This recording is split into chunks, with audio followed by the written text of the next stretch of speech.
বুবু, চাচি সামান্য কিছু টাকার জন্য আমায় এইভাবে 60 বছরের এক বুড়োর সাথে কি করে বিয়ে দিতে রাজি হলো? চাচির কি একটুও মায়া হলো না বুবু? প্রচন্ড কান্নামাখা মুখশ্রী নিয়ে আয়নার সামনে বধূরূপে বসে থাকা প্রিয়তা কথাটা বলে উঠল তার বড় বোন প্রেমাকে। আর প্রিয়তার কথা শুনে প্রেমাও কান্না ভেজা মুখশ্রী নিয়ে ছোট বোনকে বুকে জড়িয়ে ধরে বলল, এভাবে কাঁদিস না বোন, তোর কান্না যে আমার সহ্য হয় না। প্রেমার কথা শুনে প্রিয়তাও দুই হাতে বোনের কোমর জড়িয়ে ধরে আরো উচ্চস্বরে কাঁদতে কাঁদতে বলল, আমি এই বিয়ে করব না বুবু, তুই কিছু একটা কর। চাচি তো তোর জীবনটাও এইভাবে নষ্ট করে দিয়েছেন, এখন আমার জীবনটাও নষ্ট করে দিতে চাইছে।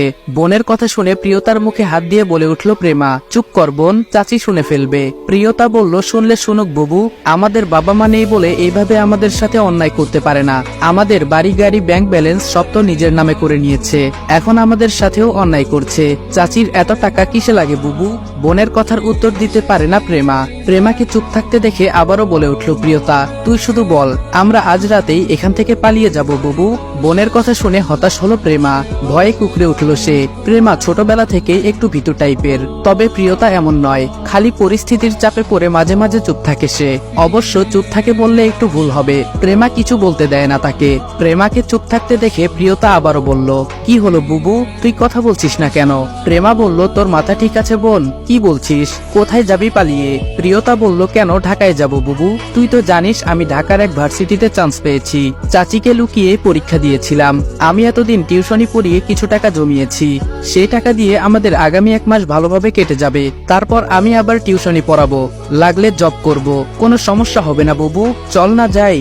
প্রেমা বলল, চুপ কর বোন, তুই যতটা সহজ ভাবছিস বিষয়টা ততটাও সোজা নয়। প্রিয়তা বলল, জীবনে কোনো কিছুই সহজে হয় না বুবু। প্রতি উত্তরে প্রেমা কিছু বলতে পারলো না, চুপ হয়ে গেল আবার। প্রেমাকে আবার চুপ হতে দেখে নিরাশ কণ্ঠে বলল প্রিয়তা, তুই আবারও চুপ হয়ে গেলি বুবু।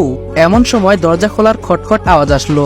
দরজার আওয়াজ আসতেই প্রেমা নিজের চোখ মুখ মুছে বোনের মাথায় ঘুমটাটা ঠিক করতে করতে বলে উঠল, চুপ কর বোন, আর কোনো কথা না, কেউ আসছে মনে হয়।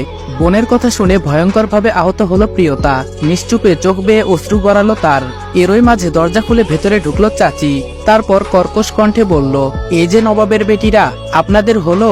বাহিরে তো বরযাত্রীরা এসে পড়েছে। চাচির কথা শুনে গা পিত্তি যেন জ্বলে উঠল প্রিয়তার, লজ্জাও কি করছে না এভাবে বলতে? প্রিয়তা চাচির মুখের উপর কিছু বলতে যাবে তার আগেই প্রিয়তার হাত চেপে ধরলো প্রেমা, চোখের ইশারায় বোঝালো চুপ থাকতে। প্রেমা আর প্রিয়তার চোখের ইশারাটা যেন দেখলো চাচি, সঙ্গে সঙ্গে তেলে বেগুনে জ্বলে উঠে কর্কশ কণ্ঠে বলল, কি নিয়ে চোখাচোখি করছিস দুজন? শুনে রাখ, আজকে এই মুহূর্তে প্রিয়তার বিয়ে হবে, যদি উল্টোপাল্টা কিছু করিস তাহলে তো বুঝতেই পারছিস, গায়ের চামড়া আর আস্ত থাকবে না। এবার প্রেমা মুখ খুলল, নিজেকে স্বাভাবিক রেখে ধীর স্বরে বলল, তুমি চিন্তা করো না চাচি, আমরা কিছুই করব না, তুমি